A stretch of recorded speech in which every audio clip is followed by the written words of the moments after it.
17ویں پارے کا خلاصہ۔ تحریر علامہ ابتسام الہی ظہیر۔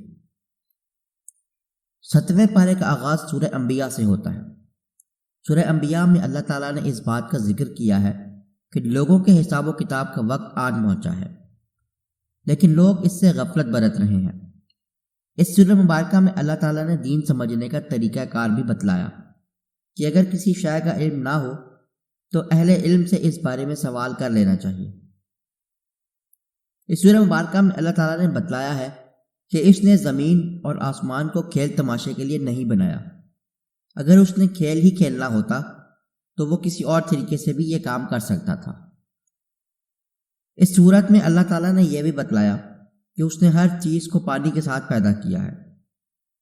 اس بارے میں اللہ تعالیٰ نے یہ بھی بتلایا کہ اللہ تعالیٰ انسان کو اچھے اور برے حالات سے آزماتا ہے۔ جب حالات اچھے ہوں تو انسان کو شکر ادا کرنا چاہیے، اور جب حالات برے ہوں تو انسان کو صبر کرنا چاہیے۔ اس بارے میں اللہ تعالیٰ نے یہ بھی بتلایا کہ اللہ تعالیٰ قیامت کے دن انسانوں کے اعمال کو تولنے کے لیے میزان عدل قائم کریں گے، اور اس میزان میں ظلم والی کوئی بات نہیں ہوگی، اور جو کچھ اس میں ڈالا جائے گا وہ انسان کے اپنے ہاتھ کی کمائی ہوگی۔ اس سورہ مبارکہ میں اللہ تعالیٰ نے جناب ابراہیم علیہ السلام کی جوانی کے اس واقعے کا بھی ذکر کیا کہ جب آپ علیہ السلام نے اپنے والد اور قوم سے کہا کہ یہ مورتیاں کیا ہیں جن کی تم عبادت کرتے ہو؟ انہوں نے کہا ہم اپنے باپ اور داداؤں کو ان کی عبادت کرتے ہوئے پایا۔ ابراہیم علیہ السلام نے کہا کہ تم اور تمہارے باپ کھلی گمراہی میں تھے۔ انہوں نے کہا کیا تم واقعی ہمارے پاس حق لے کر آئے ہو یا یوں ہی مذاق کر رہے ہو؟ تو ابراہیم علیہ السلام نے ان کی اس بات کا جواب دیتے ہوئے کہا کہ تمہارا رب آسمان اور زمین کا رب ہے، جس نے آسمان اور زمین کو پیدا کیا ہے، اور میں اس بات کے حق ہونے کی گواہی دیتا ہوں۔ اللہ کی قسم جب تم لوگ پیٹ پھیر کر چلے جاؤ گے تو میں تمہارے بتوں کے خلاف ضرور کارروائی کروں گا۔ بس ابراہیم علیہ السلام نے ان کی غیر موجودگی میں بت کدے میں داخل ہو کر بتوں کو توڑ ڈالا۔ جب قوم کے لوگ بت کدے میں داخل ہوئے تو انہوں نے بتوں کو ٹوٹا ہوا دیکھا۔ انہوں نے کہا جس نے ہمارے بتوں کا یہ حال بنایا ہے وہ یقیناً ظالم آدمی ہے۔ لوگوں نے کہا ہم نے ابراہیم علیہ السلام نامی ایک نوجوان کو ان بتوں کے بارے میں باتیں کرتے سنا تھا۔ انہوں نے کہا تم اسے سب کے سامنے لاؤ تاکہ لوگ اسے دیکھیں۔ جب انہیں بلایا گیا تو لوگوں نے پوچھا اے ابراہیم کیا تم نے ہمارے بتوں کا یہ حال بنایا ہے؟ انہوں نے کہا اس بڑے بت نے یہ کیا ہوگا، اگر یہ بت بول سکتے ہیں تو ان سے پوچھ لو۔ پھر انہوں نے اپنے دل میں اس بات پر غور کیا اور آپس میں ایک دوسرے سے کہنے لگے حقیقت میں تم لوگ ہی ظالم ہو۔ مگر پھر بھی وہ حقیقت کو قبول کرنے سے انکاری ہو گئے اور کہنے لگے کہ آپ جانتے ہیں کہ یہ بت بولتے نہیں۔ جناب ابراہیم علیہ السلام نے کہا تو کیا تم لوگ اللہ کے سوا ان کی عبادت کرتے ہو جو تمہیں نہ کوئی فائدہ پہنچا سکتے ہیں اور نہ کوئی نقصان؟ تو ہے تم پر اور تمہارے ان معبودوں پر جن کی اللہ کے سوا عبادت کرتے ہو، کیا تم عقل سے کام نہیں لیتے؟ اس واضح دعوت توحید پر بستی کے لوگ بھڑک اٹھے اور کہنے لگے کہ جناب ابراہیم علیہ السلام کو جلا دو، اور اگر اپنے معبودوں کی مدد کر سکتے ہو تو کرو۔ جناب ابراہیم علیہ السلام کو جلانے کے لیے آگ کا الاؤ بھڑکایا گیا۔ جب آگ خوب بھڑک اٹھی تو ابراہیم علیہ السلام نے دعا مانگی حسبنا اللہ و نعم الوکیل، میرے لیے اللہ ہی کافی ہے اور وہ بہترین کارساز ہے۔ جب سیدنا ابراہیم علیہ السلام کو آگ میں پھینکا گیا تو اللہ تعالیٰ نے فرمایا اے آگ تو ابراہیم پر ٹھنڈی اور سلامتی والی ہو جا۔ اللہ تعالیٰ ارشاد فرماتے ہیں انہوں نے جناب ابراہیم علیہ السلام کے خلاف سازش کرنا چاہی تو ہم نے انہیں بڑے خسارہ پانے والا بنا دیا۔ اس صورت میں اللہ تعالیٰ نے جناب داؤد اور سلیمان علیہ السلام کی حکومت کا اور ایوب علیہ السلام کے صبر کا ذکر بھی کیا کہ سیدنا ایوب علیہ السلام شدید بیماری کے باوجود اللہ کی رحمت سے نا امید نہ ہوئے۔ اللہ تعالیٰ نے ایوب علیہ السلام کی دعا قبول کر کے آپ کی تمام مشکلات کو دور فرما دیا۔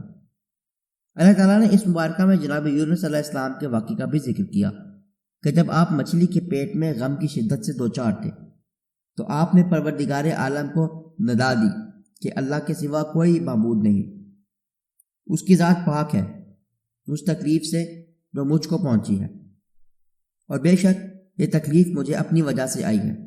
تو اللہ نے جناب یونس علیہ السلام کی فریاد کو سن کر ان کے دکھوں کو دور فرما دیا، اور ساتھ ہی یہ اعلان بھی فرما دیا کہ جو کوئی بھی حالت غم میں جناب یونس علیہ السلام کی طرح اللہ کی تسبیح کرے گا تو اللہ جناب یونس علیہ السلام کی ہی طرح اس کے غم کو دور فرمائیں گے۔ سورۃ الانبیاء میں انبیاء کرام کا ذکر ہوا کہ جب بھی انہیں کوئی مشکل پڑی یا کوئی حاجت پیش آئی تو انہوں نے اللہ کو پکارا، اور اللہ نے ان کی پکار کو نہ صرف شرف قبولیت بخشا بلکہ ان کی تکلیف و مصیبت کو بھی ان سے دور کر دیا اور ان کے مصائب اور عظمت میں اضافہ فرمایا۔ اس سورہ مبارکہ میں اللہ تعالیٰ نے رسول اللہ صلی اللہ علیہ وسلم کے منصب جلیلہ کا بھی ذکر کیا کہ اللہ تعالیٰ نے آپ کو دو جہانوں کے لیے رحمت بنا کر بھیجا ہے۔ سورہ انبیاء کے بعد سورہ حج ہے۔ سورہ حج کے شروع میں اللہ تعالیٰ اپنے بندوں کو قیامت کی ہولناکیوں سے ڈرایا اور ارشاد فرمایا کہ بے شک قیامت کا زلزلہ بہت بڑا ہے، اور اس زلزلے کی وجہ سے حاملہ اپنے حمل کو گرا دے گی، اور دودھ پلانے والی ماں اپنے دودھ پیتے بچے کو پرے پھینک دے گی، اور لوگ حالت نشہ میں نظر آئیں گے، یعنی اپنے حواس کھو بیٹھیں گے، حالانکہ وہ نشے میں نہیں ہوں گے بلکہ اللہ کا عذاب انتہائی شدید ہوگا۔ اس سورہ میں اللہ تعالیٰ نے بدر کے معرکے کا بھی ذکر کیا ہے، جس میں ایک ہی قبیلے کے لوگ آپس میں ٹکرا گئے تھے، اور یہ جنگ نسل یا علاقے کی بنیاد پر نہیں بلکہ عقیدہ توحید کی بنیاد پر ہوئی تھی۔ اس سورہ مبارکہ میں اللہ تعالیٰ نے اس واقعے کا بھی ذکر کیا کہ اللہ تعالیٰ نے جناب ابراہیم علیہ السلام کے لیے خانہ کعبہ کی جگہ کو مقرر فرما دیا اور ان سے کہا کہ آپ کسی بھی چیز میں میرا شریک نہ ٹھہرائیے، اور میرے گھر کو طواف کرنے والوں، قیام کرنے والوں، رکوع اور سجدہ کرنے والوں کے لیے شرک اور بت پرستی سے پاک رکھیے، اور آپ لوگوں میں حج کا اعلان کریں تاکہ وہ آپ کے پاس پیدل چل کر آئیں اور دبلی اونٹنیوں پر سوار ہو کر دور دراز علاقوں سے آئیں، وہ اپنے لیے دینوی فوائد کو حاصل کر سکیں۔ گنتی کے مخصوص دنوں میں ان چوپایوں کو اللہ کے نام پر ذبح کریں جو اللہ نے بطور روزی انہیں دیے ہیں، بس تم لوگ اس کا گوشت خود بھی کھاؤ اور بھوکے فقیروں کو بھی کھلاؤ۔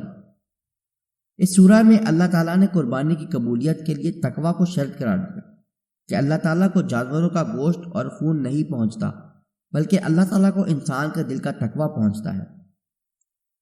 اس سورہ مبارکہ میں اللہ تعالیٰ نے ان مظلوم مسلمانوں کی جہاد کو بھی اجازت دی جن کو بغیر کسی جرم کے ان کے گھروں سے ایمان کی وجہ سے نکال دیا گیا تھا۔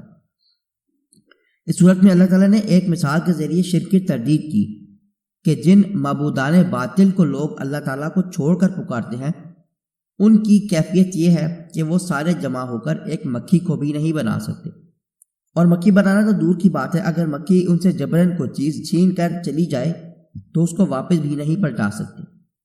دعا ہے کہ اللہ تبارک و تعالی ہمیں قرآن مجید پڑھنے، سمجھنے اور اس پر عمل پیرا ہونے کی توفیق عطا فرمائے، آمین۔